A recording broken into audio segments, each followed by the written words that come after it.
Hi anak, and to all our viewers, another video for memories na naman tayo, and you are 1 year and 3 months here. Nakita mo naman sobrang laki ng tummy ni mommy. Paano ba naman kasi anak, when you were just 8 months, yung result ng CAS, yung weight mo was 1 kilograms. Yes, anak, 1 kilograms ka lang talaga that time. Tapos bigla kang lumaki nung 8 months na yun ha, ilang weeks na lang anak, bigla na lang lumaki yung tiyan ko. Actually hindi ako tumaba, pumayat ako nung nagbuntis ako sa'yo kasi hindi ako mahilig kumain, suka lang ako ng suka, super like 6 to 8 times a day or more man lang dyan. Before ako maliligo, sumusuka na ako. Pagkaligo ko, sumusuka ako. After kong maligo, susuka na naman ako. Maiihi ako, kakasuka. And then, hindi ako mahilig sa coffee, sa chocolate. Hindi ako halos mahilig sa lahat ng pagkain, lalo na pag nakakatikim ako ng asin. Ayoko talaga. Tapos in the morning, pinipilit ko yung sarili ko kumain ng rice, kaso ayaw talaga.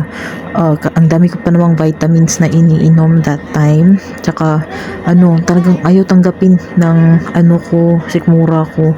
Tapos sa afternoon, kahit 3 subo lang anak, pinupush ko talaga sa sarili ko kasi kailangan ko nang uminom. Ang dami nga kasing vitamins. Tapos yung tubig din anak, I'm telling you, all throughout my pregnancy anak, wala talaga akong gana kumain. Ayoko sa amoy ng kanin kapag kumukulo.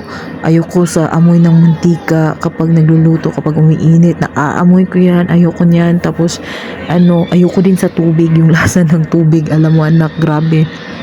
Para sa akin yung lasa ng tubig, parang laway mo na minumumog mo, tapos medyo nagiging maligamgam. Isipin mo lang dyan, imagine mo lang yan. Tingnan natin kung iinom ka ba. For sure hindi. Ganun talaga ang sitwasyon ko nung nagdadalang tao ako sa'yo. And yung ginawa ko na lang, naghanap ako ng iba't ibang type of water hanggang sa nakahanap ako yung mga maliliit lang ng bottle para hindi masayang. Tapos yung bet ko lang talaga that time, twice a month pumupunta tayo ng mall, kami ni dada mo. Yung bet ko talaga is yung juice na real fruit. Mo yung ni-blend nila tapos ginagawang juice. Yun yung gusto ko, hindi frap, hindi shake. Gusto ko ganun lang juice. Tapos ang trip ko anak, ayoko talaga na ako yung gumagawa ng juice. Minsan si dada mo pinapagawa ko kasi para lang makainom talaga ako. Yun yung gusto ko. Tapos ayoko sa mga juice na alam mo yung powdered juice or bottled juice. Tinry ko yan lahat yan. Nasasayang lang anak, natatapon kasi hindi ko din naman pala magugustuhan. Alam mo, para lang talaga makainom ako. And then sa soft drinks naman, isang sip lang anak, para lang makapag-inom ako ng tubig after. Mas marami kasi naiinom kong tubig kapag nakakapag-sip ako ng soft drinks, pero hindi din yan whole day. Hindi ko nauubos yung can. At as in, isang sip lang. Ganun, pero bigla ka na lang talaga umabot sa 3.3 kilograms. Talagang nag-wonder ako, sabi ko sa sarili ko, ang unfair naman. Yung iba, grabe yung kain nila. Tapos, this is out of frustration anak ha. Naisip ko kasi na yung iba, ang dami nilang kumain, tapos ang liit ng baby, tapos ako hindi na halos kumakain, tapos ang laki mo. So I guess my body prioritize you over me, kasi ganun daw yun. I was 33 when I got pregnant with you, and then 34 ako nanganak sa'yo. Mostly daw sa ganun na edad, kapag nasa 30s na, priority daw ng katawan ay ang baby, hindi daw yung katawan ni mommy. Kaya may mga babae na kapag bata pa, mas malaki sila kaysa sa baby nila kahit kain sila ng kain. Pero of course, that doesn't fit to all, diba? Case to case basis pa rin yan. And by the way, so yan, naglalaro kayo ni dada mo. Actually anak, talagang si dada mo, pinagsasabihan ko yan na makipaglaro ka sa anak mo kasi nga he's a good provider, pero may side kasi talaga siya na masyado siyang sa phone, hook na hook siya sa phone. Kapag hindi mo siya pinagsabihan, hindi niya malalaman na talagang tapos napaka-defensive pa niyan. Kaya lagi siyang pinagsasabihan na makipaglaro ka naman sa anak mo, work from home ka na, tapos ganyan pa rin, hindi ka pa rin masyadong nag-ipaglaro, puro ka pa rin cellphone, ganun. Kasi ako, nagkukonsensya ako anak pag nagpo-phone ako, kaka-phone ko lang, nakukonsensya na ako na hindi ako nakipaglaro sa'yo. Ganun. So mga videos na to, ito lang yung time na nakipaglaro si daddy mo sa'yo. Tingnan mo nga yan, ginawa mo sa ama mo. O, diba? By the way, dito sa part na to, habang ako nasa kusina, ikayo naman ni daddy mo dito, ang gagawin ni daddy mo sa'yo, ibibigyan niya yung phone. Cute mo talaga dito na. Tingnan mo. May patago-tago ka pa talagang alam. Ay nako, super cute my love. I so love you. So yes, pinapalaro sa'yo ni daddy ang phone. Siniset niya yung video kasi ikaw aliw na aliw ka naman sa sarili mo habang siya nagfo-phone na naman. O diba? Very wise.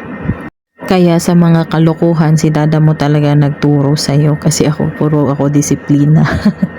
Yes, discipline. And then kaya marami ka ng words na nalaman, alam mo na yung letters, your numbers, shapes and colors, kasi tinuturuan kita before tayo matulog, nagbabasa tayo ng book, tapos pagkagising na naman, nire-review kung ano yung natutunan mo. Alam mo anak, kahit nga dumidede ka sa akin, tulog na tulog ka na, bigla ka na mag-stop, tapos may ka na words. Hanggang wala sa pagtulog mo, nag-study ka pa rin. Grabe naman, studyholic. Pero by the way anak, 1 year and 2 months ka pala natutong maglakad. So 1 year and 3 months ka dito. So ayan, kita mo naman, medyo awkward ka pa maglakad, pero nakakalakad ka na talaga. Hindi kasi kita pinag-walker, hindi kita pinabilhan ng walker kasi patient din naman ako na mommy.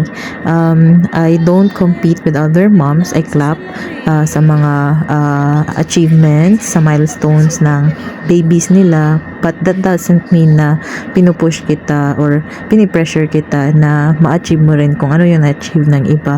Kasi nga, iba-iba yung development ng babies. Kaya hindi ako napipressure sa ganun. Pero, 'di ba, 1 year and 2 months, nakapaglakad ka rin naman. Patience lang at saka practice talaga every hapon, kasi marami din kasing mga kaedad mo or mga mas nakakatanda pa sa'yo na nakakasalumuha mo dun sa labas, kaya happy din ako. Kaya ganun, napaka-friendly mo pag nasa labas tayo. Napaka-smiling ka lang talaga anak, and I hope na ganyan ka pa rin hanggang paglaki mo. I hope nga na mas makuha mo yung yung ugali ko, kasi disiplinado, and madali din ako makapag-adjust sa environment, but adjustment doesn't mean that I will force myself to fit in. Hindi din ako ganun. Madali akong nakakapag ng build ng friendship, ganun. Pero syempre pag hindi maganda yung impluwensya, alam ko din na hindi ko kailangan i-push yung sarili ko on that kind of friendship. So ganun ako na tao anak, not judgmental, I'm open-minded. And by the way, birthday to ng tita mo, sinelebrate natin yung birthday niya sa bahay. Yan si Tita Karen mo. Kaya gusto ko na yung ugali ko yung makuha mo para hindi ka mahirapan na makipagsalamuha talaga sa iba. Alam mo yung genuine ka na tao. straightforward at the same time kasi ayaw mong magsinungaling. Ganun ako na tao, kaya gusto ko yun yung makuha mo.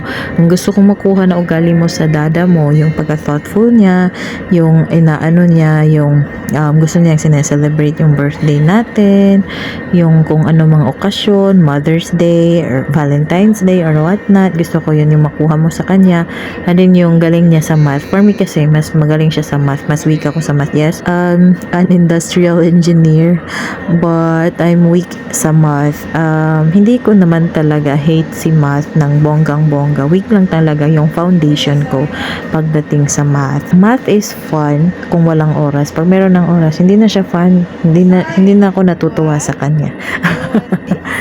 And look at you, by the way, ako yung gupit ng buhok mo. Dito talaga anak, matatawa talaga ako sa iyo dito kasi first time mong makita yung anino mo. But before that, itong mga nagbebenta, napaka-wise talaga ng mga yan.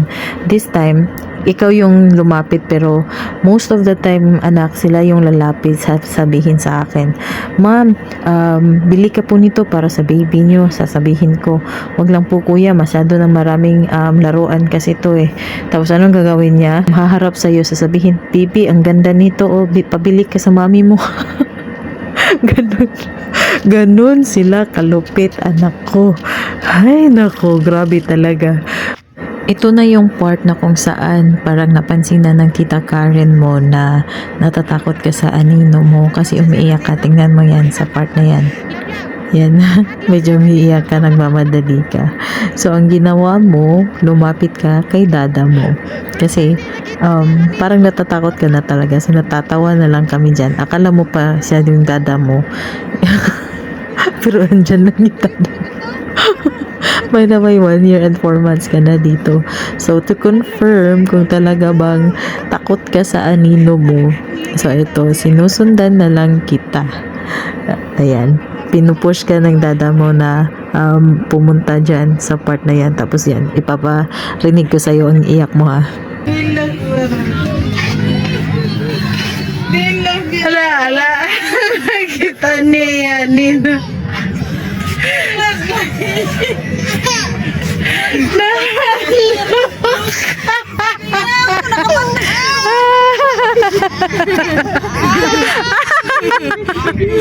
Kaloy sa bayan.